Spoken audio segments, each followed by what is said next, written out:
everybody, and welcome to the leaders' debate for the general election. Today, we are hosting debate on various topics pertinent to Canadians this coming election.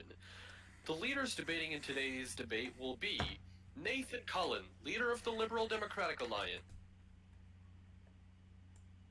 Say hello.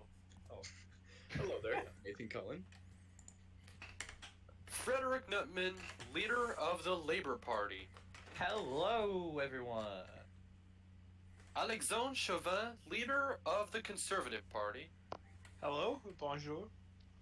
And Yaroslav Pilsudski, leader of the Peace and Order Party. Hello. And lastly, our moderator today's debate will be Florence Ross. Thank you for that lovely introduction. I would just like to go over the rules for the debate today.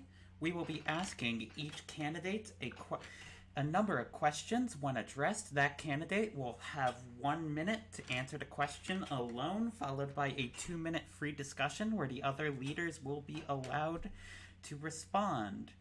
If we need it, we will be reserving the right to give a minute if another candidate is directly addressed by one and needs that right of reply. We will be starting, though, with a minute-long opening statement, first from Mr. Cullen of the Liberal Democratic Alliance. Thank you very much, Florence. So, my fellow Canadians, it's election time, and what that means is it's time to make a choice. Now, what you can choose with the LDA is a new hope for a Green New Deal, a new hope for pharmacare, for childcare, for an education plan that works, for mass transit, for what Canadians need. And that's really it. That's what the election comes down to, is hope. And we're the new hope for Canada. All right, thank you for that. Next up on the opening statements, Alexandre Chauvin of the Conservative Party. My friends, mes amis, the past few years have seen significant change for the worst in Canada. I will be the first to say that the actions of the Smith government have made this country worse, which is why I feel it is my duty to try and offer a new alternative for Canadians. Not backwards, like the LDA asks for, not extreme, like the Labour, the Bloc, or the Peace and Order Party, but rather a party that offers solutions that function, are efficient, and are in line with Canadian values and Canadian ideas. I propose, under my plan, that we will reach a zero greenhouse gas emission target. We will be carbon neutral by the end of my term. I am sorry, Mr. Chauvin, it has been a minute. I would like to now move on to Frederick Nutman of the Labour Party. All right, thank you very much. You know, life in Canada, it's generally better than most countries, but I'll say that it's very difficult to live a fulfilling life. And, you know, our priority as the Labour Party is to guarantee all Canadians the right to lead a fulfilling life. That ends my statement. Thank you. And finally, we'll have Yaroslav Pilsudski of the Peace and Order Party. Hello. I offer you 3 things, as enshrined in our very own Constitution and many other Commonwealth realms: peace, order, and good government. I will work to put money back into the pockets of hardworking Canadians and preserve the structure of the traditional family. I will prevent our world from being turned upside down by the radical ideas of the far left and the laborists. Is that all? Yes. Thank you. I would like to now move on to the first topic of our debate, healthcare. As a reminder, when addressed, you'll have a minute to exclusively answer that question, followed by 2 minutes of free discussion. And if we feel that the right to reply is needed, we will give an extra minute. You'll start with Mr. Chauvin. Last term, the CBC instituted SmithCare, an insurance plan run by the government which sought to cover holes in Canadian healthcare for low-income Canadians. It was criticized as a step towards a more American model of healthcare. Would your government still stand by the policy? Well, one thing my government strongly believe, and one thing my government would strongly believe, is that we have to find not American solutions, but rather solutions that have been proven to work in other successful countries that we wish to emulate. Obviously, America's healthcare system is not functional. There are huge holes in it, and an American privatized style system is not what I want, and I believe it's not what most Canadians want. My government will roll back the regressive changes and institute progressive ones that cover all Canadians. Healthcare, as even Milton Friedman said, should probably be a public good because it is not something that you can choose to make more or less expensive based upon your income. You do not choose what diseases you get. It is not subject to normal market forces, and nor should it be. Thank you. I would now like to open the floor to the rest of the leaders for 2 minutes, and Mr. Chauvin, you can also introduce once another leader has said something. Fred, do you mind if I go first here? Go ahead.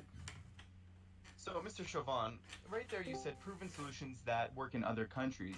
Now, a proven solution is full pharmacare, fully public pharmacare. Would you support that, yes or no? Unequivocally, yes.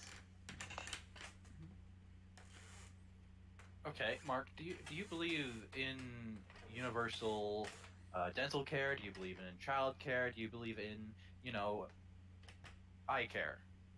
To all questions asked by the labor leader, I say yes. Okay, May I I rest ask my a case. follow-up? Would you care to elaborate on how your vision for implementing Well, that would be? My party in our platform has discussed how we have to create preliminary agencies to work with the provinces and draw up plans on how to implement these various programs in a cost-effective way that also covers and achieves the goals that we're trying to put forward here, like universal pharmacare, like universal dental care, like universal eye care. These are all things that we have to invest in as a government, and these are all things that we will work towards. I also have outlined a plan to try and get rural doctors back into our communities by covering the expenses that medical students pay in exchange for a 5-year contract for them to serve in vulnerable rural communities. That is an example of the kind of action we are going to take to help communities around the country get the healthcare they need to be productive and successful. Thank you. Would anyone else like to add in something else? Yes, I'd like to add something. It's interesting he says universal, yet that word doesn't even occur once in their platform. Can he speak to that? Well, I, for one, feel that most Canadians already believe our system is a universal healthcare system. But it doesn't cover dental care, doesn't cover eye care, doesn't cover mental health or prescription. So how is that really universal? Well, our healthcare plan, I actually do talk about mental health care. It's part of my plan. We have to get tough on mental health in the sense that we have to actually start putting dollars on the table and start putting together a program with the provinces. Now, our role as a federal government All right, is somewhat limited. I am sorry, have we to are work now with the over province. time, though. Thank you. We did actually hit on some points that would go into this next question, which is going to be addressed to Mr. Cullen. Your flagship proposal on healthcare is the Crown Corporation of Pharmacare, and it is reliant on provinces to implement. How would you implement your plan if a province decides to refuse to fund? So effectively, it would be similar to how universal healthcare was first brought to Canada by an NDP Liberal co. Basically, the funding model is $10 billion federally and 14 combined from the provinces, billion that is. And how it works is each province would then sign up, hopefully, because it's a cheaper format than having Canadians covered out of pocket. And then we would work to bulk purchase generic drugs and dispense them as needed. Now, if a province doesn't sign up, obviously that's a tough situation for us. So what I would recommend doing in a situation like that is putting pressure on them, both from the federal government and from the people to advocate for proper healthcare coverage. And really, I think every government, no matter if you're left wing or right wing, can agree with cutting out $30 billion of unnecessary expenditure from Canadians' pockets and spending much less to cover everything. Because currently, even I believe it's about 25% of Canadians can't afford prescription drugs right now. So Sure. who's going to reject a system like that? All right, thank you. I'd like to open up the floor to the remaining leaders. Well, I think one simple question that we have to ask here is how would the LDA handle the issue of provinces attempting to privatize their healthcare systems? Absolutely shut that down right away. That is unacceptable. We would absolutely fight privatization and not fight it in a cutesy, oh, let's say no way, and shutting it down immediately. I'd be willing to use the disallowance power to stop healthcare from being privatized. That's Despite the pretty fact that authoritarian. healthcare is under our constitution, a provincial responsibility. Yeah, to provide it. Not to not provide it. They don't have a responsibility to do whatever they want. They have a responsibility to provide it as outlined in the Canada Health Act. Any follow-up to that, or are we good? Fred, anything? I'm fine, you know. Yeah. Oh, actually, You can ask me know, about my this- universal stuff if you want and Fred? the roadmap we have. Excuse No, me. see, I have an attack here. See, I gotta use it. No. Or is time up? Question as well. Is time up? No, I was gonna say I am the moderator. I will be asking the question. Okay. Well, But yeah, well, if you would like to address that, go ahead. Provincial governments are elected just as much as we are, right? So, if a province decides to privatize their healthcare, which I don't really think is a good thing in itself, but that's the decision of the province. They've been elected by the people of that province. How do you tell the people of that province that you're just shutting down their elected government? That's why we have the charter. That's why we have the Canada Health Act. It protects minority rights. So even if a majority of people want to take away our universal healthcare system, they just can't do that. Following that, what we see at a lot of provincial governments is they don't campaign on the things they're going to do. Look at Ford's Ontario. Has he campaigned on almost anything he's doing right now?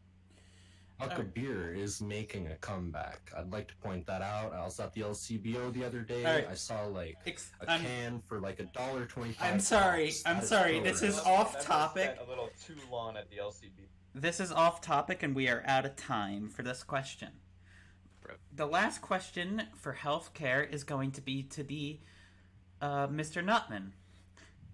Critics of the far left will claim that pharmaceutical innovation is a part of the incentives of capitalism.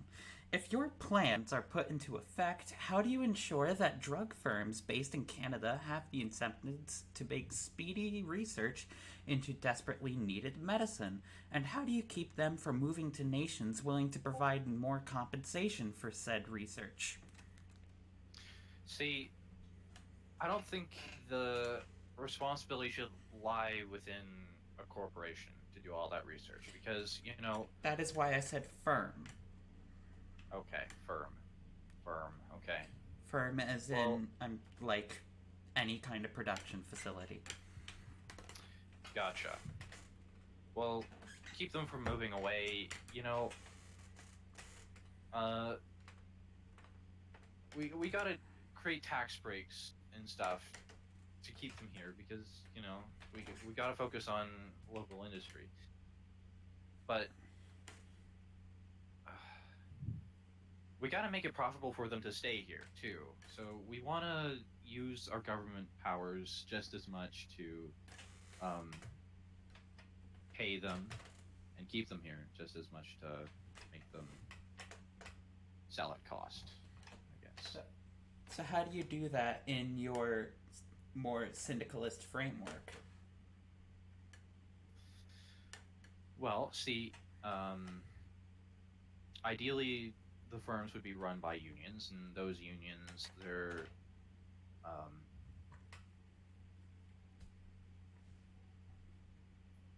All right, thank you. I would like Okay. to open up the floor. yeah, that wasn't well thought out, was it? You can still Debate's respond on the stuff. floor. It's all right. I'd like to say, Adelfrid, self-deprecation is never the way to go, okay? You want to build yourself up, not put yourself down. You may now continue, or whoever else. Can I ask a question? Sure. So, in your platform, Mr. Nutman, it says you would nationalize the pharmaceutical industry. So, how are you providing tax breaks for an industry you've just national? Because the Sales whole tax? point you said, you said you would provide them with sales or tax breaks to keep them here, but you're nationalizing them, so they're here anyways under that plan, right? Well, the question didn't exactly specify after we've nationalized them, so. Okay. And I assume after we've nationalized them, they're probably going to stay here, right? That's what I'm saying. I'm just trying to iron out that contradiction there. Okay. So, like, what incentivizes those nationalized firms to keep doing this speedy research? Well, the workers there, they're probably going to want.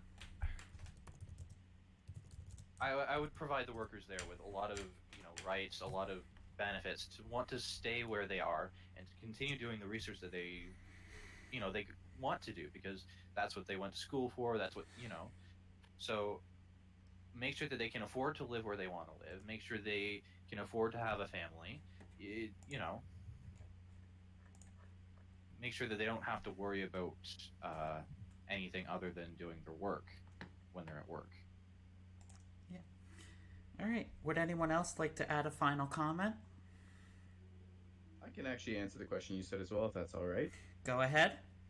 It's often a misconception when you talk about pharmacare and nationalizing things that, if there's not a big monetary incentive for a corporation, that they won't do the work. But the fact is, a lot of people get into the healthcare industry not just to make buckets of money, but to actually help their fellow human being. So I just take the point. It's not necessarily always a financial thing for someone to come up with a life-saving drug, and I know many people who haven't done it for that reason, for financial gains. All right, thank you. We are now going to be moving on to our next topic. This is going to be a more miscellaneous topic, but I am going to be asking each party what I am labeling a tough question, and we are going to let the floor open as usual, following the same format. So our first one of these is going to be towards Mr. Cullen and the LDA. There's a strong argument among pundits that the LDA is spreading its target bases too thinly, and this is creating some sense of alienation on the party's fringes. Is the LDA really able to achieve its message of unity if it is campaigning in this manner?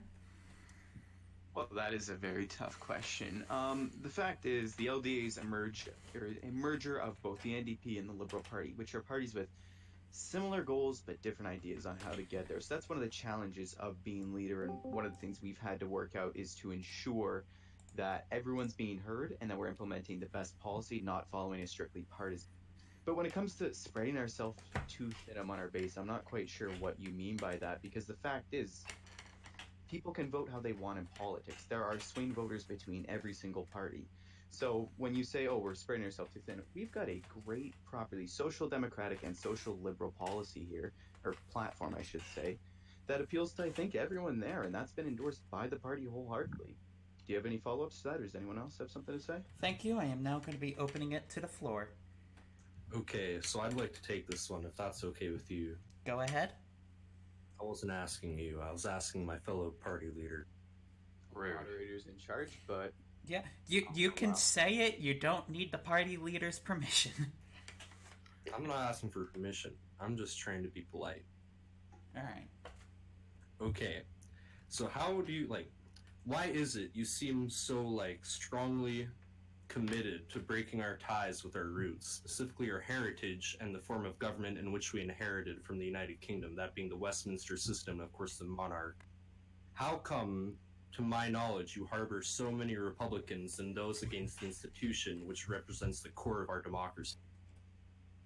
Excuse me, but Are you referring to us bringing in mixed member proportional representation?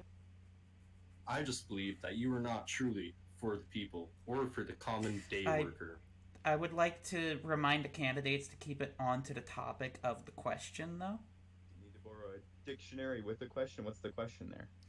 No, the question was on the LDA being a bit too broad tent in some. No, he said we're abandoning the Westminster I'm referring system. to the fringe groups which Yeah. oppose the institution that is the monarchy. And can you give me an example of these fringe groups? Because I, to be quite honest, Yourself. don't know what you're You talking oppose the monarchy. You're a Republican. You hate Her Majesty the Queen. So, with support for the monarchy, I believe it's a very important part of our tradition, but that's where it ends. It's not part of our decision-making process anymore. But it is a great little chunk of history that we can keep in our system. I really support that. But tradition's where it ends. All right. So you're saying you were... Sorry, I apologize, Excuse me. moderator. Yeah, we are over time for this question, and I would like to move on to the next one, which is going to be addressed to Mr. Chauvin. You have made it clear that you want to bring the CBC to a more eastern focus. However, many of your MPs were elected out west and on platforms that the party is now rejecting. Is this not a betrayal to those western voters that have stuck with the Conservatives since the Harper years? No, it's not a betrayal, because our plan is not to ignore the West. Our plan is to ensure that the leadership adopts policies that benefit both Western and Eastern Canada and stop trying to play West and East against each other. I believe there are issues in the East and issues in the West that we need to address. And if you look at my plan, it addresses both perennial issues in the West and perennial issues in the East. I believe that as a Canadian party running in all seats in Canada, it is our job to ensure that all Canadians are represented in the government and all Canadians have a government that will work in their interests and address their issues, and not just a province that has a large amount of seats or a province that votes in a strategic way. Thank you. I'd like to open up to the floor this question to the remaining candidates. I believe this fails to address the influx of red Chinese into the province of British Columbia. We need to prioritize immigration and investment from the Republic of China, not the People's Republic of China. For communism is an inherently repugnant ideology for any party to support and is completely contradictory to the values that we hold dear as Canadians. Can I ask an actual question? Yes. Thank you very much. So, Mr. Chauvin, can you give me an example of a Western favored policy that you have, for example? Or a policy that would specifically benefit those in the West? I think it's clear, first of all, that my party has adopted an internal free trade policy. This is a perennial issue in Canada where we have provinces conflicting with each other and unable to export their goods because of petty differences in trade policy.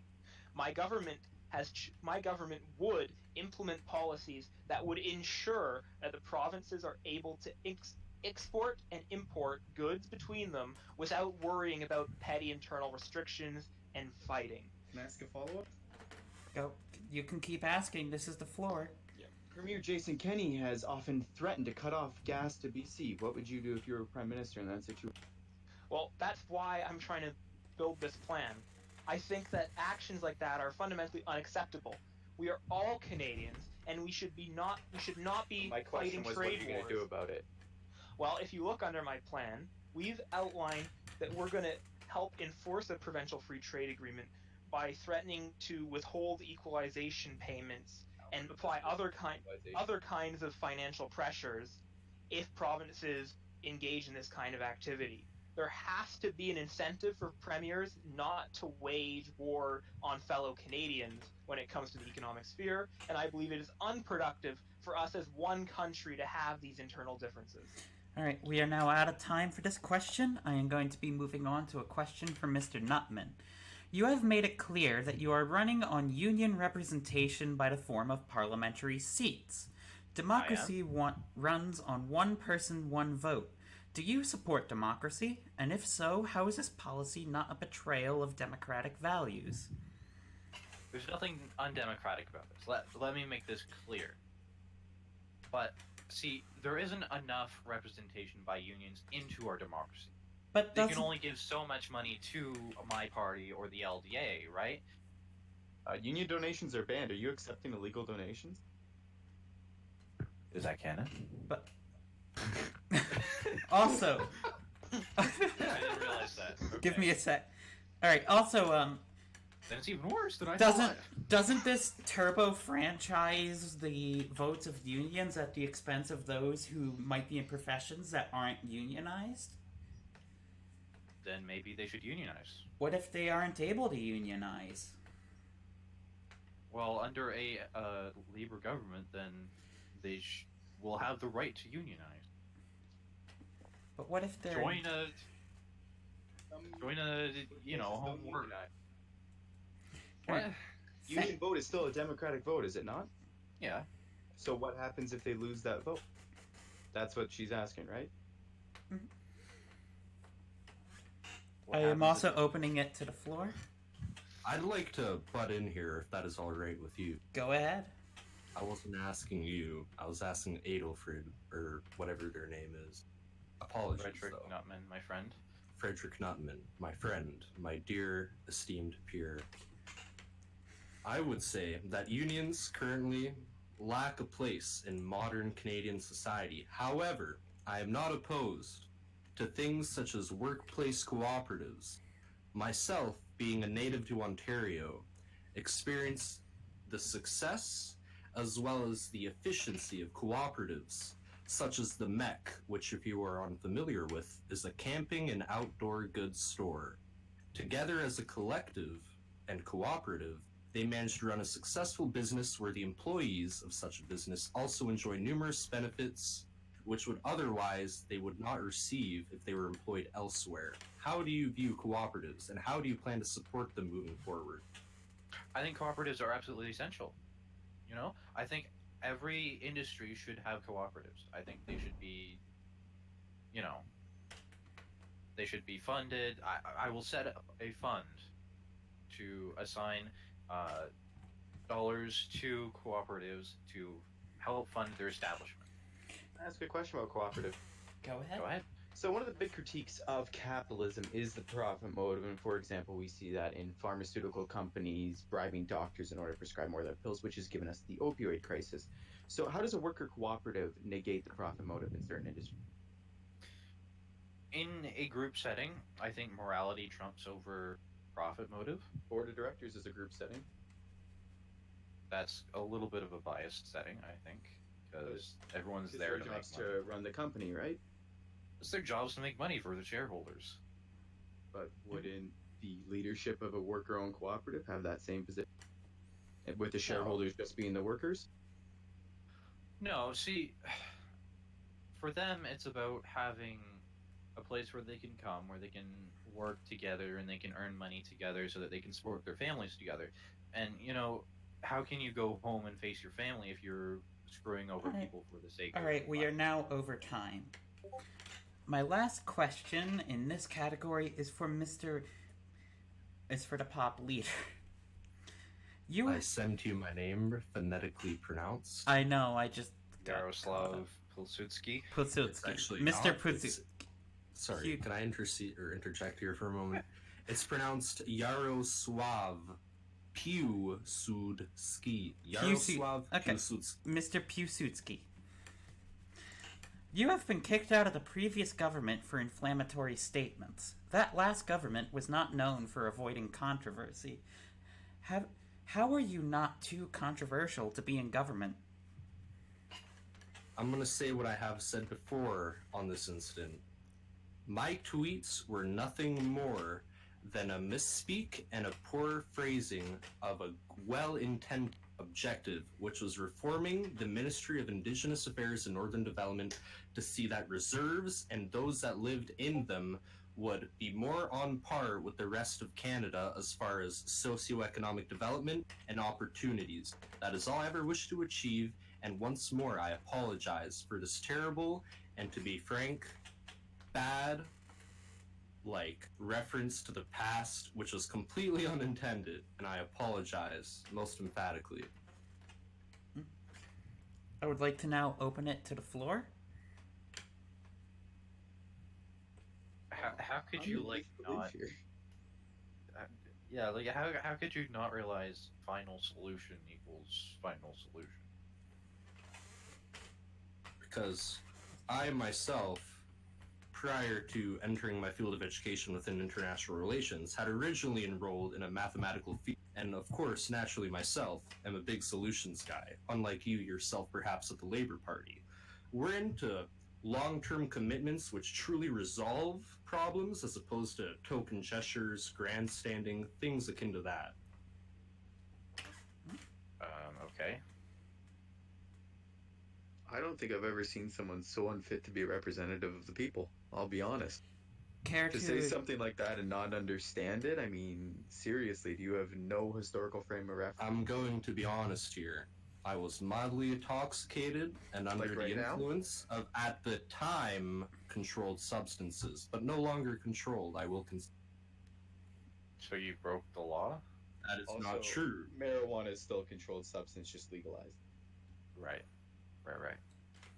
You know, it's I not must my fault I admit- studied the humanities instead of being STEM. Well, I I prescribe. Sorry, please continue. I just like to interject and say that I have never conducted any government business while under the influence of controlled substances. I'll have you know that out of the many parliamentary debates I attended, the vast majority of them I was not under the influence of substances which may have influenced my cohesiveness and state of mind.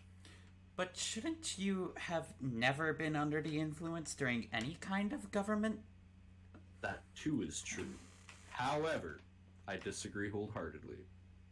Can we move on from whatever this is? Yes, we were actually just running out of time. We are now going on to the environment, and my first question will be also addressed to Mr. Piłsudski. Given you used to be in the previous government, and then that government had a little bit of a history for climate denial, do you believe that climate change is caused by human activity and something we should be focused on preventing? So I just want to say that I may not agree with whatever may have been the official CPC policy at the time, because frankly, at this point in time, I do not know what their policy was. However, I do truly believe climate change is by far and large impacted by human development. And while I may not support the full measures of something, let's say, the LDA with their new green plan, I do fully commit to supporting non-renewable energy sources and increasing our commitment to developing further technologies which would strengthen our efficiency and ability to minimize carbon, whatever the fuck, emission. Yes, the What's the word is question now? carbon emissions. I would like to open it to the floor for 2 minutes. You stated there that you're committed to non-renewable resources. Did you say that correctly? No. Again, this was a misspeak. I meant renewable resources. Personally, sorry. Mr. Can I just Chauvin? quickly finish up real quick here? Sorry. Of course. If anything, I believe we should coordinate with American firms such as Boeing with their new fusion reactor project, which currently, at this point in time, has made the most headway in creating a functional, portable, and miniaturized fusion reactor. Mr. Chauvin? I'd just like to ask if, under my plan, for example, we've committed to supporting an all-Canadian nuclear industry. Would you agree to a similar proposal? Nuclear industry? Yes, by far and large. Great. Now, Mr. Piłsudski, does your party actually have a plan for overturning climate change? So I'm gonna raise some of the main differences here as far as the LDA. I know this isn't your party, but the LDA, with their Green New, they've spoken about trying to incentivize and foster job growth in sectors which would in turn increase the amount of renewable energy sources and the technologies committed to them. I disagree with this sentiment because I think if we're going to encourage jobs, try to maximize the amount of people we can employ with the optimal amount of benefits they can receive. And I don't think necessarily that the LDA should be investing in such measures. I think the main goal is trying to fight the stigma currently faced by nuclear energy in Canada, even though we do, of course, receive maybe not the vast majority, but a large proportion of our energy from nuclear. And I think fighting and combating that stigma is a good first step. All right, thank you. We are out of time for this question. I would like to now address to Mr. Chauvin. Previous conservative leaders like Andrew Scheer and then Space Dude sided with the provincial coalition of conservative leaders like Doug Ford and Jason Kenney, standing firmly against restrictions on fossil fuel emissions. Under you, however, the conservatives have distanced themselves from these leaders. Where do you stand on fossil fuel emissions, and how will you appease citizens across the country and our elected provincial representatives who oppose restrictions on these emissions, at least in the form of a carbon tax that was floated by the Trudeau Liberals? Well, first of all, I think a carbon pricing system, like a carbon tax or a cap and trade program, is fundamentally a progressive and, more importantly, a market-based solution to the problem. And I believe market-based solutions to climate change are a crucial pillar of our strategy. But when it comes to how do we get provinces on board with any climate change plans, as we have to respect, unlike other parties, I respect the division of provincial and federal powers, so my plans will involve actually proposing and putting forward ideas that will get provincial support. I believe we have to offer a clear pathway for transition from a fossil fuel industry to a modern, say, nuclear industry, hydro, and other energy sources. And I think there are other natural resources, such as lithium, cobalt, and copper, which can be sourced in these provinces to replace oil jobs in our new energy-based economy that will involve more electric vehicles I would than like ever to before. open the floor now. If I may take that. Go ahead. So, Mr. Chauvin, you said you support a carbon tax there, right? I heard that correct. Not explicitly a carbon tax, cap and trade or other carbon But pricing a initiatives are national all price good. on carbon, right? I think market-based solutions to climate Yes change or are no very question. important. Yes, So why isn't it in your platform then? because as far as I understand, we do not have a consensus on what form of carbon pricing is the best to implement, and I believe that will require further discussion with the provincial governments to avoid a open conflict, which ultimately will not help resolve climate change. So the provinces just say no. Consensus, yeah, with people who don't believe in climate change or who will take no action, like Mr. Kenny and Mr. If we reach that step, then we will be We're forced at that to step take. right now. Then we will be forced. We will attempt negotiations by offering incentives to adopt the plan. But if these negotiations fail, then we will forcefully impose a carbon pricing program, which is within the prerogative of the federal government and its powers. So where was that little dig there about respecting provincial jurisdiction? How does that Well, factor into it? That's why, for certain sections of the plan, we can't just force it, and we have to make sure we get provinces on board. But when it comes to a carbon tax, taxation is within the responsibilities of the federal government. Can you When it give comes me to, an say, example from your plan on that requires cooperation. well, I think, for one, if we're going to be doing anything, I was more referring to other sections of our plan, to be honest, not necessarily environment-related ones, because most environmental policies are probably within the jurisdiction of the federal government. I was more just referring to the fact that the provincial government has to be respected in the sense that it is an elected government for that region, and there are certain powers that are enshrined in that, which heavily covers municipalities and infrastructure in the provinces. And I think Alright. provincial infrastructure Excuse is me. part of that plan. I'm sorry, we are now out of time for this topic. I would like to Also a move. question on climate change. I would like to. Hello?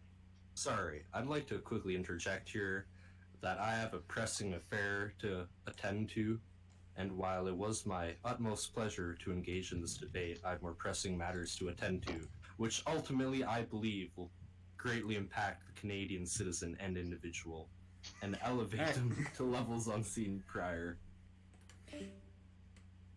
Okay. Okay. All right.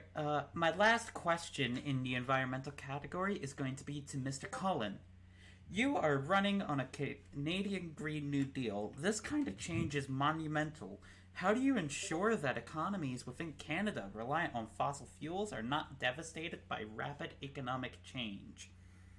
Well, that's a great question. Number one, I would not define 10 years as rapid. Let's get that out of the gate. But following that, we're putting forward $20 billion into this Green New Deal each year of our government, coupled with, I believe, about $6.75 billion a year for high-speed rail. And one of those high-speed rails is the Edmonton-Calgary corridor. The thing is, and one of my critiques of environmentalists is they don't sell this to the people who are going to be most affected when they lose their jobs.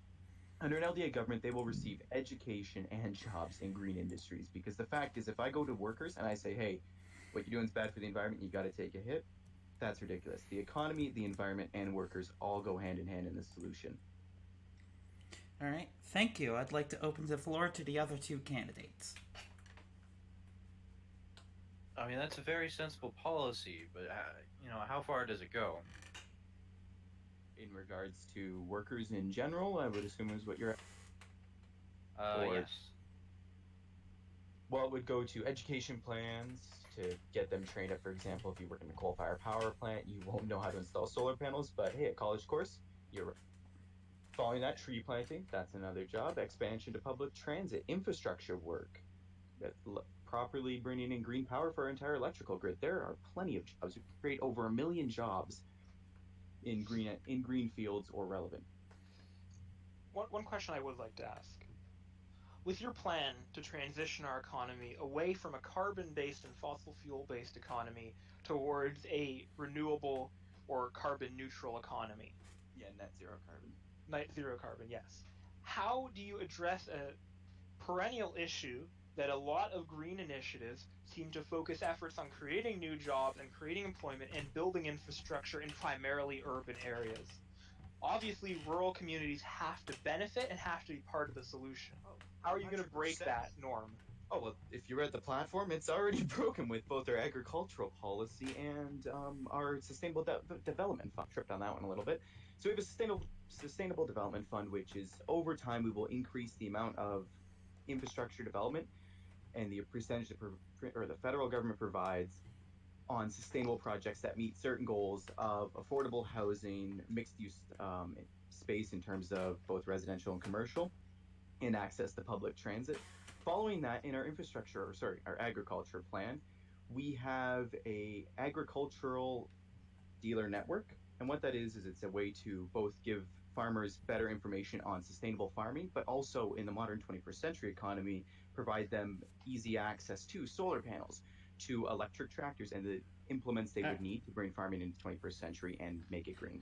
All right, thank you. We are now out of time for that question. We are now going to be moving on to a couple questions about the economy. I would like to start with a question aimed at Mr. Nutman. Your ambitious plan intends to deliver a sort of shock therapy to the Canadian economy to restructure it towards what you call a more labor-friendly outcome. How will you, in this process, keep up economic growth in Canadian communities, and which do you prioritize, economic growth or equity? I think it's very important to take what we earn and invest. We don't give out tax breaks. We don't, So in that case, we have to take what we have and we have to flip it around and mush a circle into a square peg, And it's going to be difficult. I'm not going to lie. It's going to leave a lot of us with growing pains, and in the end, I think it's very important to realize that economic growth is essential to keeping up our lifestyles. But then, it's very important to look at the other aspects of our lives and, prioritize that just as much. All right. I would like to open up to the floor. Well, one question I'd like to ask, and I think this is a crucial issue, especially for voters in my own part of Canada, the Atlantic.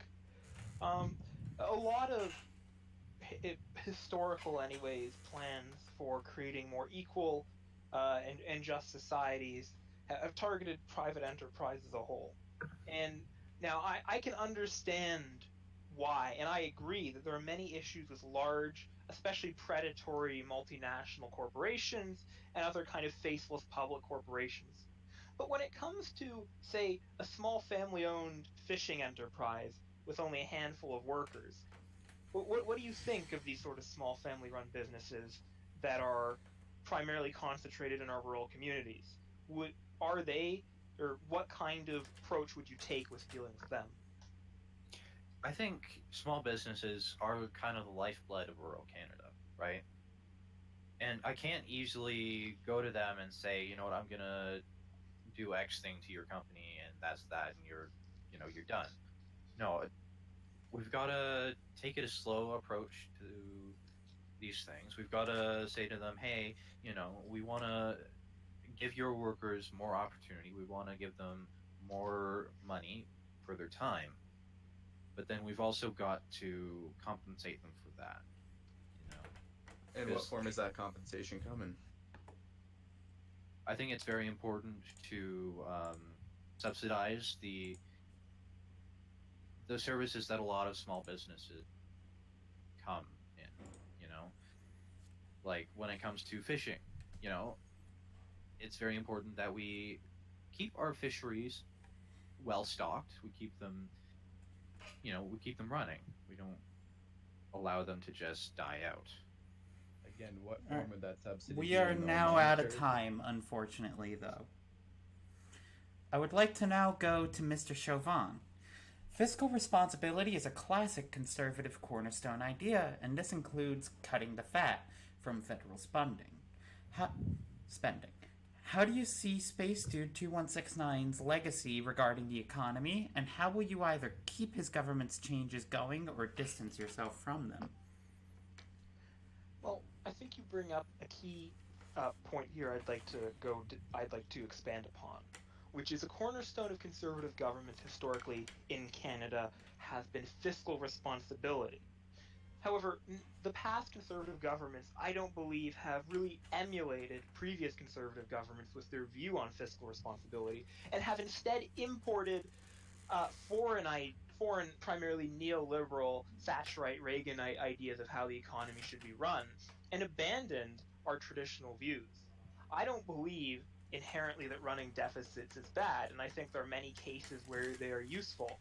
And I don't think that investing in our communities, if we have to take credit out when it's cheap, is bad either. I think fiscal responsibility takes many forms. There are many programs which more than likely do waste money in our economy, and we will examine which programs we can eliminate without causing disruption to services, but we will not pursue budget cuts simply for the sake of pursuing budget cuts.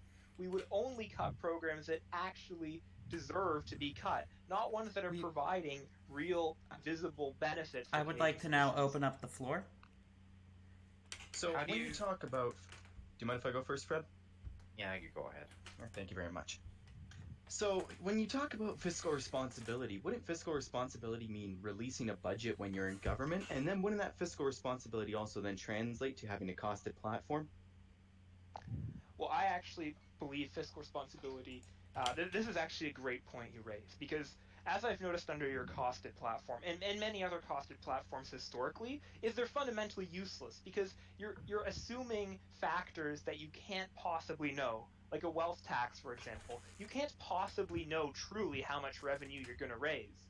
I, especially without control of the nation's purse, can't possibly give you figures on what a lot of this will cost that will be remotely accurate. And I think it's wrong for a fiscal. But as we've seen historically with wealth taxes and all forms of taxes, there's usually diminishing returns and there's a lot of disruption from getting the projected theoretical numbers, which is why I don't believe we should predicate our entire budgetary plan off of a plan that we formulate when we're not even in government. Surely you'd have to have a plan to actually have anything. And I do have a plan. Where But is it? until we get control of the books, we can't really come up with exact So Canadians figures. just gotta trust you on this one, like they could trust the last conservative government. No, that is not what I'm saying. I'm saying that without the control. No, people can't trust you. No, what I'm saying is it is not like the previous conservative government. We will be releasing budgets on time and on schedule. How can we rely on that when you don't even have one in your platform? Because we can't put together a budget. You when can't we don't- estimate? Not accurately, as we've seen in historically, budgetary estimates and platforms are notoriously inaccurate. We could put any figures we wanted in them, similar to what the LDA has done. But we're not going to example of an deceive incorrect figure in my Canadians. budget. Alright, we are out All of of time the for this revenue question. figures, I'm sorry. I don't believe this in We are reality. out of time. I would like to now go to Mr. Collin. Would you be willing to raise taxes on lower and middle income Canadians in order to fund widespread social and economic spending? And how can you justify these to Canadians that you're using this revenue to help them directly? I don't have to justify it because I'm not doing it. The LDA is bringing in over $60 billion of new government revenue without touching income tax at. So I don't know where that question comes from, to be quite honest. It was just going to, it's just a general question. Like, if you have to, would you be willing to raise taxes on lower and middle income Canadians? No, you don't rob from the poor to give to everybody. You don't rob from the people who need it. Okay, So, Robin Hood. if you absolutely need more spending, if you miscalculated, where would you get the money from then? We look at possibly raising taxes. However, there's nothing wrong with deficit expenditure when it's an investment, and that's something that seems to be critically lacking from a lot of modern political.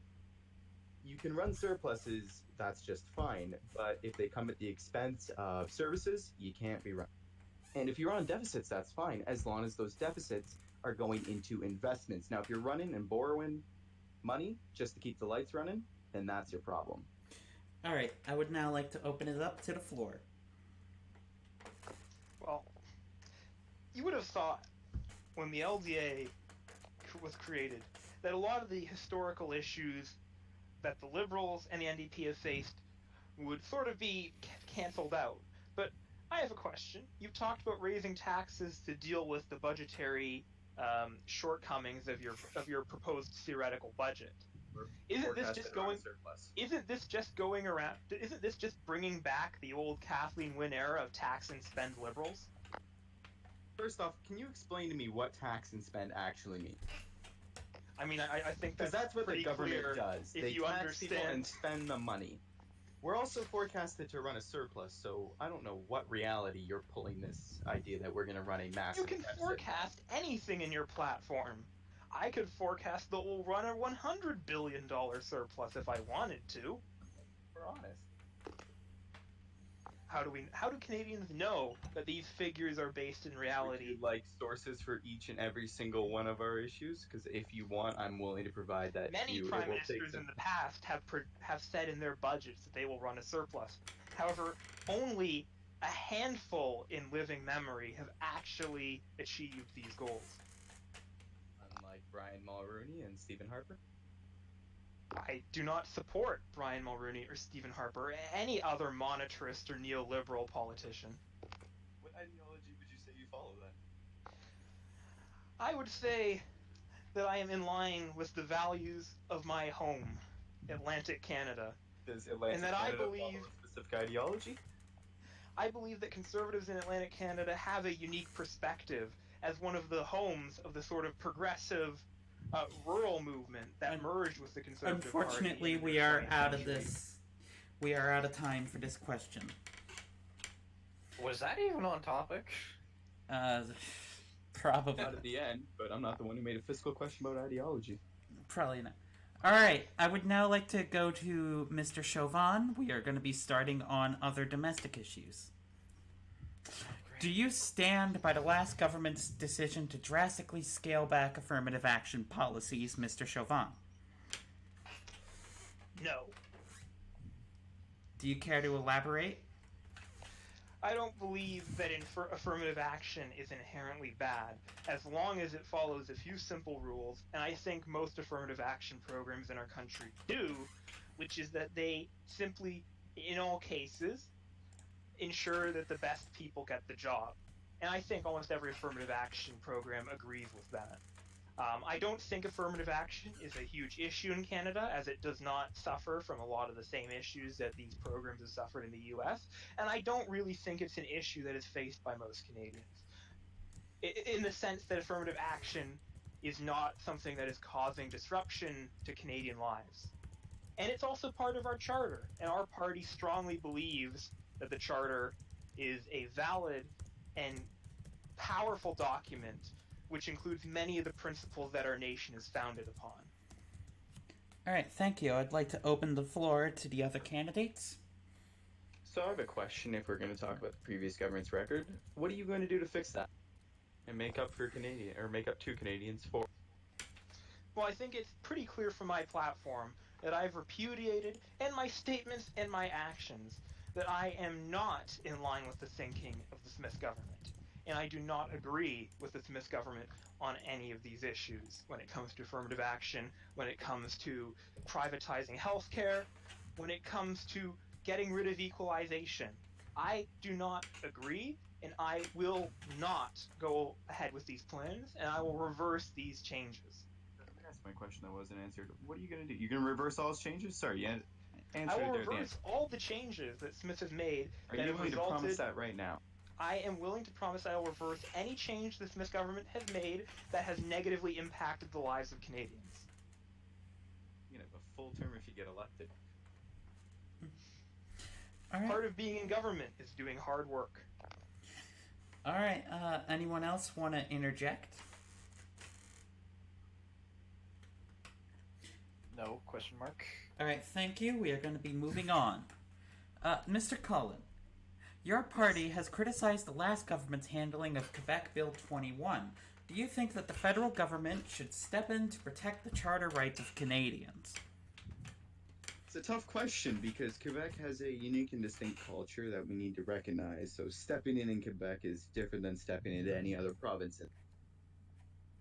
So when it comes to Bill 21, I disagree with it fundamentally. I think even though it claims to affect everyone equally, when you have minority religions that have different religious customs, that it impacts them disproportionately, it is not a fair bill. And so I disagree with that. However, Quebec's a unique society. So what I would hope is for a court challenge to bring down Bill 21. And if it doesn't, we would then have to see about options. But we'd have to work with the Quebec government on that. All right. Thank you. I would like to open the floor. So, yet again, you're going to challenge provincial rights? Do you agree with Bill 21? Absolutely not. But I'm not going to wade into Quebec and, I can overturn- understand that. So what I would want to see is a charter test of it. Do you think it passes the charter test? I don't know. That's for the courts to decide. That's exactly why I want to see it there, but what's your personal opinion? I disagree with it. I think anyone in this room disagrees with it. I think everyone here who's read the charter knows that Bill 21 highly, almost overwhelmingly, would not pass the charter test. But I actually think this goes to a very important question, which is Quebec has not signed the charter. How would an LDA government bring Quebec in line with the charter to make these laws enforceable and not put us in such a tricky situation? It's a really tough question, but I think I've got somewhat of an answer for it. The LDA government with Quebec would first work to repair the damaged relationship Quebec has with the federal government. I think we can both agree with the way the previous federal government treated Quebec was. So, and I think with the charter is we have to sell it properly. It's a wonderful, brilliant document, but it has to be sold to be beneficial to Quebecers. And I think when the Quebec government can be talked to in a way where this protects the Quebecois people from the federal government, that'll be a good sell. Any other ideas? I'm open to crowdsourcing this one. It's not an easy answer. Well, it just sounds to me that whenever someone brings up a case where the provincial government might disagree with the federal government, it's your view that the federal government triumphs over the provincial government. It can just enforce its will. I might even agree with you on a lot of these cases that the actions of the provincial governments are wrong, but you seem to just have no respect for any provincial powers.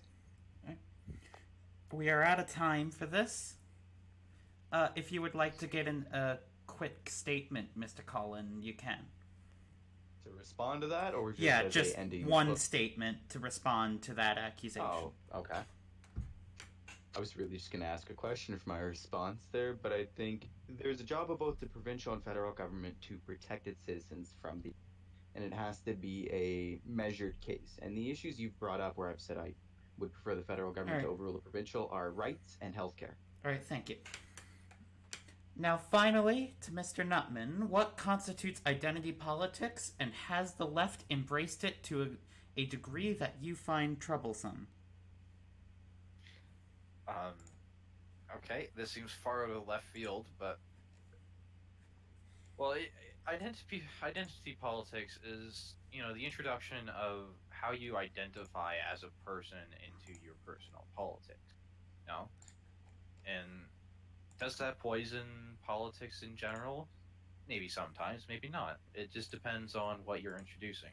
So if you're, say, a gamer and you're trying to insert that into modern politics and say, hey, we need to, there are sometimes good things that can come out of that, like uh, getting rid of loot boxes out of video games, for example.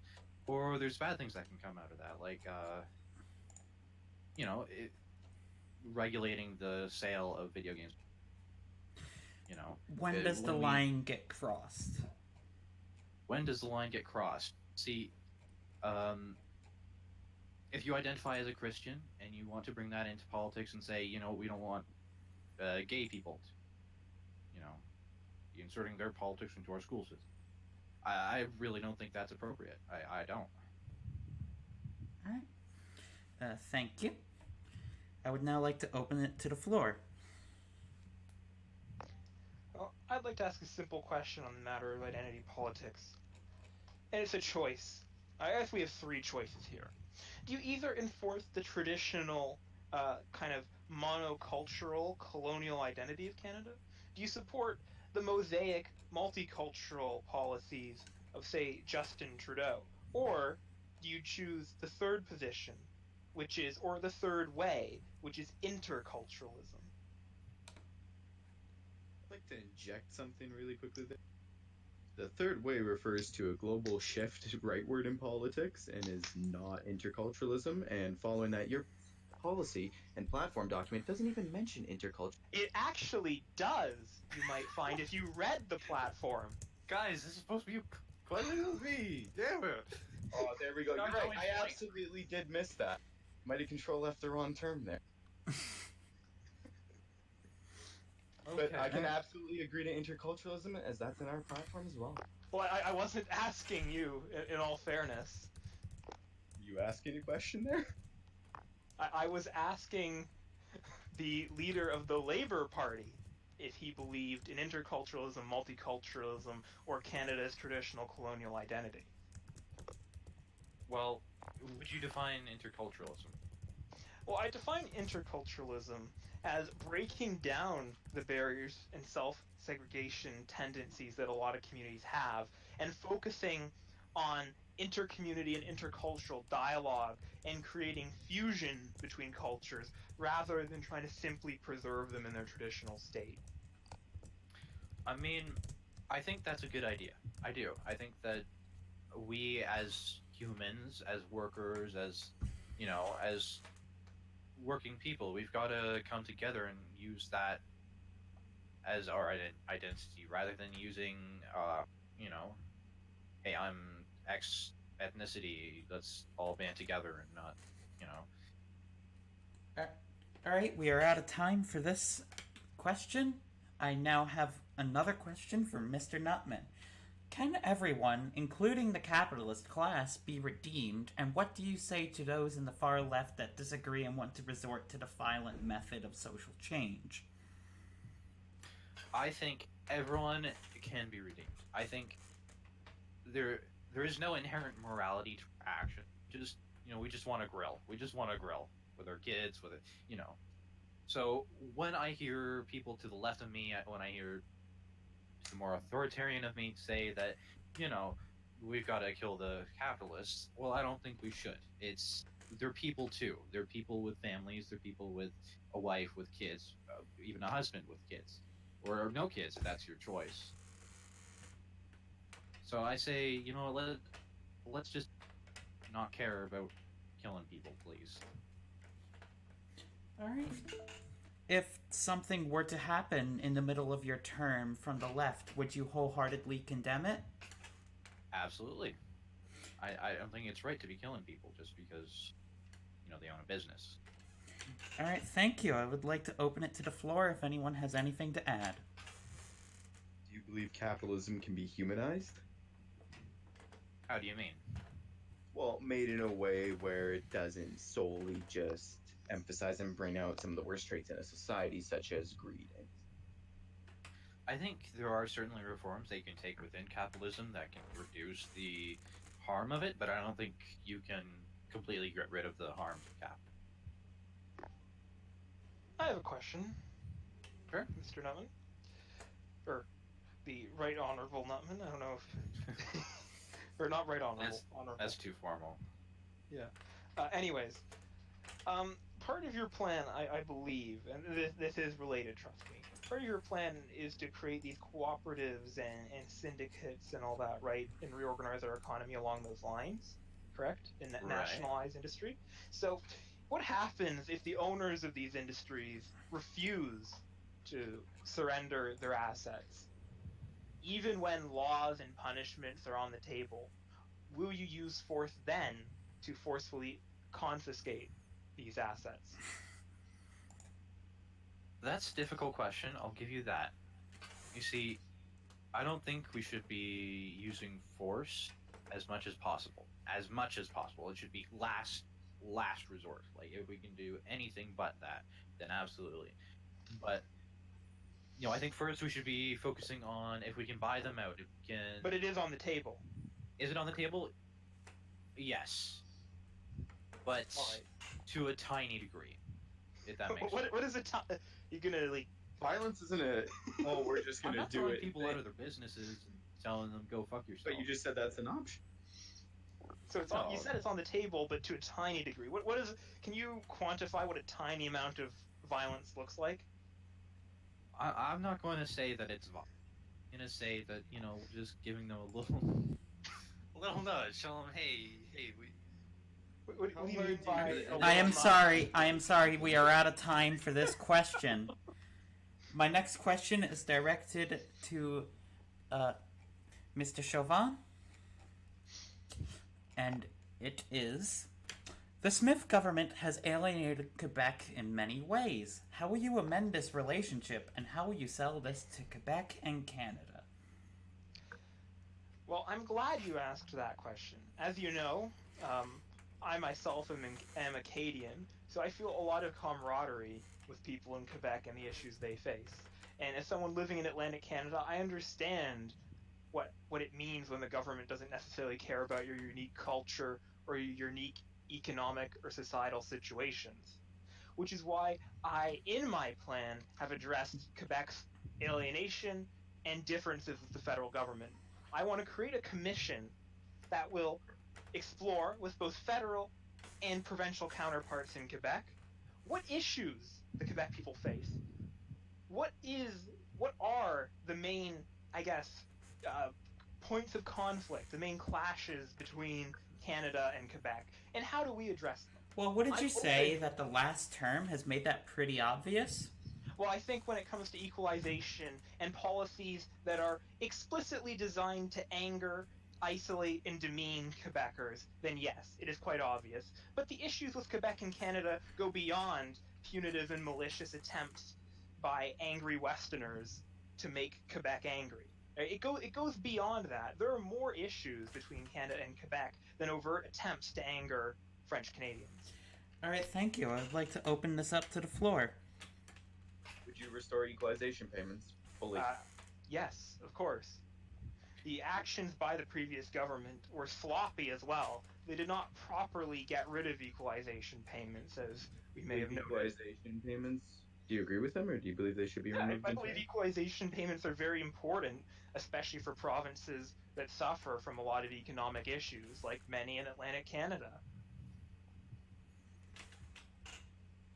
What other actions would you take to direct remedy what the last federal conservative government did? Well, as I said, that's why I'm creating a commission to draw up a list, because I don't think as the federal government it's our job to just tell Quebecers what they've done. As the federal government, it is not my job to rattle off a list of grievances for the people of Quebec. I believe it is their job to tell us what those grievances are, as we represent them, not the other way around.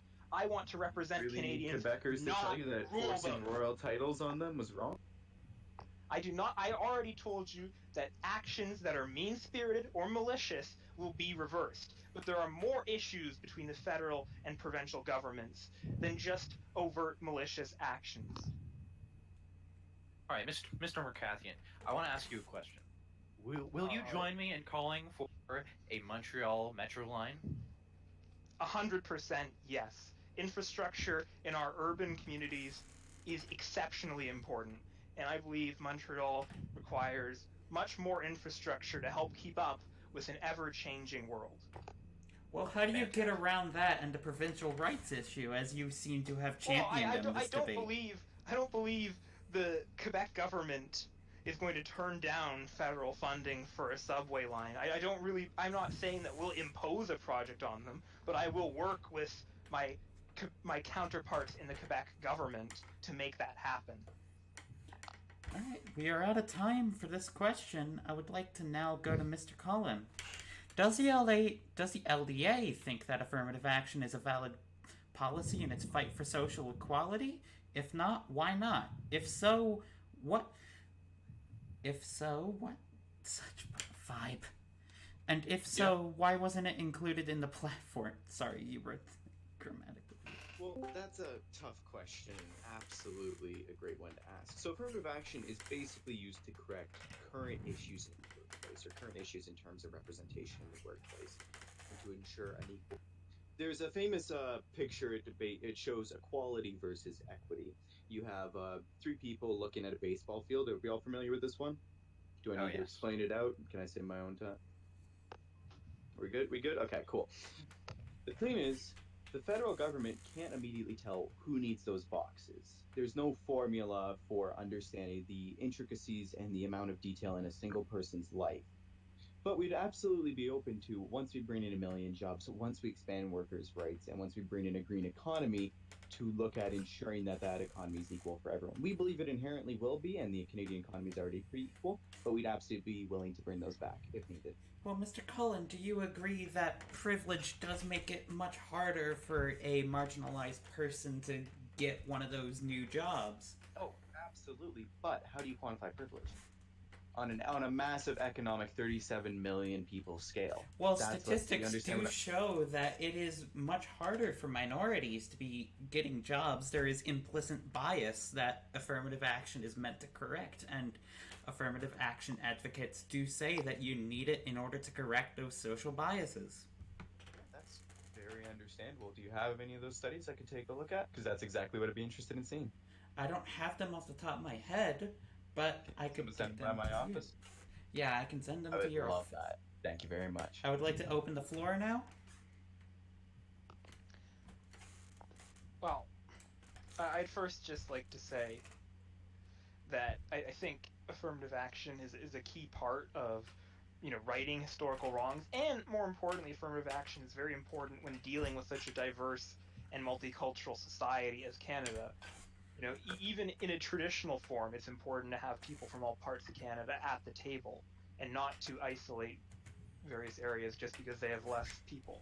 So when it comes to affirmative action, how are you going to help people such as fishermen, such as people living in Atlantic Canada where they don't have the same kind of population, be represented in this green economy without affirmative action? Well, there's economic opportunity from east to west with the Green New Deal, such as protecting our carbon sinks. Carbon sinks exist all across this country. The 10 Trees to 1 Canadian initiative can absolutely be brought in places in Atlantic Canada. Following that, modernizing our electrical grid. Now, electricity's everywhere in this country. It needs to happen everywhere. And building retrofitting could be a great start for that. Following that, building up adaptive or basically ways of adapting to climate change, because we know there will be some impacts. That can also bring a lot of job opportunities. With fishermen specifically, one important thing to do would be to ensure that they are sustainably fishing. And I guess we could adapt our agricultural policy to that in a way, and use agro-dealer networks actually for that as well. I'd be open to expanding that. Would you support that? What, agro-dealing networks? We're using agro-dealer networks to provide agricultural farms, or family farms more accurately, with additional markets for maybe not necessarily A-grade produce. We could expand that to fishermen and fish market. I think programs such as that are very useful. Anything that expands the amount of markets that our fishermen and our farmers and other such people, in the food industry and natural resources can access is beneficial. So you'd support that then? I mean, I'd have to see what your policy explicitly states in more detail, but, in broad terms, of course, I support expanding the markets, but I haven't seen any mention of fishermen actually in your platform. No, it's not in there, I'll be honest. Yeah, so I think that shows that speaks to the fact that fishermen are a marginalized community in this country. All right. Thank you. So Nathan. Oh. We are out of time, though, Mr. Nutman. If you would like to just get one final word in, I'll allow it. Yeah, he mentioned agroboards or something along those lines, and I would want to ask him if he would join me in supporting the reestablishment of the monopoly of the Canadian Wheat Board. Well, that's actually in our platform. We're going to hear from All right. farmers first because we need to understand what works best. But All right. if they come out saying yes, we'll say yes as well. All right, our last topic for tonight is going to be on foreign affairs. I would like to start off with Mr. Chauvin. Mr. Chauvin, is Canada's military too weak in its present state? Well, I'm glad you talked about this issue as well. I think we're hitting a lot of important issues tonight that affect Canadians, and defense is something I've talked about in my plan to right a lot of the faults that Canada is facing right now. Our military, not only is it weak at the moment because of successive failures of both conservative and liberal governments, but also there are severe historical capability gaps which have never really been filled. When it comes to, say, Arctic sovereignty, our military does not possess the capabilities to, by any means, counter American, Chinese, and Russian incursions in the Northwest Passage.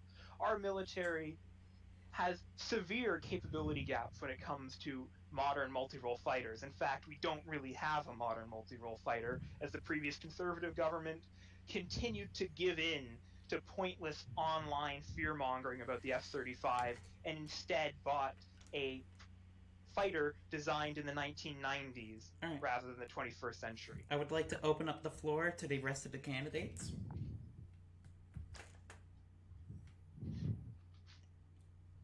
Is So there that was a question on foreign policy, right? Yeah. Oh, okay. Because all I heard was stuff about the military. Well, question foreign was- affairs. The broad topics, foreign affairs. The specific question was, I got is a our question military then. too weak? Alright. How would a nuclear-powered icebreaker strengthen our military? And following that, what would the cost? Well, a nuclear-powered icebreaker, I think when it comes to how it would strengthen our military, I think that's quite clear. As we've seen from our Russian counterparts, who also deal with similar, not at the Northwest Passage, but they have their own similar variant on their side of the Arctic. They require ships that have significantly more endurance than, say, conventional icebreakers would have, who also run on incredibly highly polluting fuel, such as bunker fuel and diesel and such other fuels. Whereas a nuclear-powered icebreaker not only has significantly higher endurance than a conventional propulsion system, but also no carbon emissions. What happens if it crashes? Well, I mean, What happens what happens if reactor anything breaches? crashes? It crashes and it's destroyed, I guess. I'm specifically talking about the nuclear reactor. Well, I think there are many safety precautions in place with modern nuclear technology, and any nuclear reactor operating on a Canadian ship would make use of the amazingly successful CANDU reactor technology, which uses incredibly to naturally enriched uranium products, which are mostly safe and would not cause significant environmental damage. I would like to Can that make be sure. fitted on a ship? Even on a ship, natural uranium is very safe. To follow up, would a conservative government be willing to mount a recovery operation in the event that a nuclear carrying craft gets stranded in the Arctic? Of course. Alright, we It are is out of not time. It's not my idea of responsible government to abandon Canadian sailors in the All right. Arctic. We are going to be out of time for that. I would now like to move on to Mr. Cullen. Do you think it should be Canada in control of the Arctic Sea lanes? With the Arctic Sea Lane, do you refer to the Northwest Passage? Yes. Yeah, it's our territory. 100%. And what would you do to beat back any incursions onto Canadian sovereignty there? Does it? For example, if it's our ally, the United States, we have to take a far more gentler approach as opposed to Russia or China. Would you be willing to increase Canadian military presence in the Arctic to protect the Northwest Passage? Yes, but only if it's sustainable in the long term. There's no point to just jacking the funding through the roof if it's unsustainable. Do you understand what I mean by that? Yeah, what does that look like to you? Like dollar figure? Not a clue off the top of my head. Alright, I would like to open that to the floor. Would you be willing to start World War West Passage? No. Okay. Oh. If a government were willing to do that, that would have already happened when the U.S. violated. So Well, then, it's- what does a strong response against, say, Russia look like? Well, it would begin incrementally. I mean, Russia regularly probes the United Kingdom's airspace, yet the United Kingdom's never shot anybody down, and that's geopolitics for you. So it would first look like possibly escorting. Well, escorting for sure, as that is our policy. And then maybe slow incremental increases and working with the international community to bring further sanctions on them, as we've already done with the Ukraine, for example, and Russia's involvement there. How do you bring more sanctions onto a country that's already sanctioned into the ground? Well, aren't the current sanctions just on gas, or are they more? I'll be honest, Russia has not been my main concern. I've been concerned with Canadian people. I think most of their exports have had sanctions put on them, right? Well, I know gas is the big one. there are a significant range of sanctions on Russia, but I'm not convinced that additional unilateral Canadian sanctions would be effective in deterring Russian aggression. I believe, and I would like to ask the LDA leader if he would commit to expanding our naval and commercial infrastructure in northern Canada, which has historically been neglected. Well, none of those would be warm water ports, would they? No. So they would only be usable for part of the year, right? Without, well, more or less. They're usable for more than that in a lot of cases, but it's difficult. And what local communities are there to sustain them? Well, there are quite a few Inuit communities and our indigenous communities in the north. Do they not count? They do, but I don't believe I should be telling them to man a military base or sustain a community without them wanting to personally. Well, there are already dozens of coastal Inuit communities, which I believe So would just jump plunk at a the naval chance. base down on their land? Well, it's not just naval bases, and I think that they need ports, they need more infrastructure in general. We're not just looking at military here, we're also looking at search and rescue, we're looking at services, we're looking at energy, we're looking Alright. at better infrastructure. Mr. Chauvin, unfortunately, we are out of time for this question now. And now, our final question for tonight is going to be addressed to Mr. Nutman. You have called for international pacifism. However, is it okay for Canadian troops to be deployed in order to prevent the spread of authoritarianism and genocide? I don't think we have any business being in any of them. We don't have any business preventing genocide with our troops. Look, I'm not going to say that I don't want to help, because I don't want people to die. I really don't. When someone's gone, they're gone, and that's a big thing. Not a lot of people get that, but it's a big thing. But am I going to? I don't want to be the one to tell people that I'm not coming to their country to solve their problems for them. But you know, I don't. Can you elaborate? I'm trying to here, dang it. But no, see, it's not our business to get into the affairs of So you're saying the lives of Canadian troops are more important than the victims of genocide? No, see, in the past, our troops have even caused worse things in the case of Worse than peacekeeping genocide? members. We have caused genocides in the past, no? Here at home, yes. Abroad, do you have an example though? Because that's what we're talking about. Peacekeeping troops in Yugoslavia. How exactly have they worsened the genocide there? There was one case of peacekeeping troops bombing civilian villages. and shooting people. So, if your military intervention, and I am also opening the floor to the other candidates, but if your military intervention could be, like, sophisticated enough to avoid those civilian casualties, would you then deploy troops to prevent genocide? If I was asked by the United Nations and it was approved by Parliament, then sure, I would consider it. Well, I guess since the floor is open, I have to ask a simple question here. One, there's never going to be a case that I can see where the UN will approve military action, as all the major powers have vetoes on military actions that are mandated by the UN. But second, here's a better question. Do you disagree then with the deployment of Canadian military forces to Europe during the mid-20th century to prevent the Holocaust and the actions of the Nazi regime? That was a different time. See, we were pulled in because of Britain, and that was that. So I can't really comment on So the you fact. disagree? No, not at all. I think the Holocaust was a bad thing, and But we shouldn't have prevented it. To get to the core of that, was World War II justified? yes, I think Nazis are bad. Okay, is that so bad? No, I would say that is a quite popular opinion on this stage. Alright. Well, I'm glad. Well, we are out of time for this question now. We are going to be moving on to the closing statement.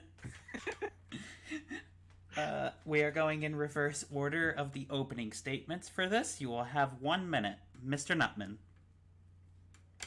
So when it comes time to vote, my friends and Canadians, we need to make a decision on where we want to take this country and where we're going to take it so that we can all be home to help raise our families to, to live our lives. So when election day comes, vote CLP. Alright, thank you. The next closing statement, Mr. Chauvin. Reverse order? It's closing statements. Oh, I see. Okay. I believe tonight we've seen a number of different visions for Canada, all with their own merits. But I believe the vision that my party has put forward is one that covers many of the key issues of our age, that addresses the critical issues faced by Canadians, but addresses them in a way that puts Canadian interests across all ethnic groups, north-south, east-west, indigenous, non-indigenous, immigrant, and old Canadian. It puts them all first as one cohesive group. And I believe that's what we as a government have to do, is govern for all Canadians and make sure that now and forevermore Canada remains true, north, strong, and most importantly, free. Thank you. And now for the last closing statement, Mr. Cullen. Well, it's been a fun night. It's been an interesting night. On election day, Canadians have to make a choice of who to support. No matter who you vote for, please hold them accountable to what they promise and make sure they do right by this country. I hope that with the LDA I can bring hope for Canada, and I hope that Canadians support that new hope. To end off with a quote from Jack Layton, "My friends, love is better than anger, hope is better than fear, optimism is better than despair." So let's be loving, hopeful, and optimistic, and we'll change the world. Thank you very much. Alright, thank you. This has been the English Leaders Debate from MCBC. I have been Florence Ross. I would like to thank you all for your time, and You have been and not all. I'm signing off. But yes, this has been MCBC News, signing off.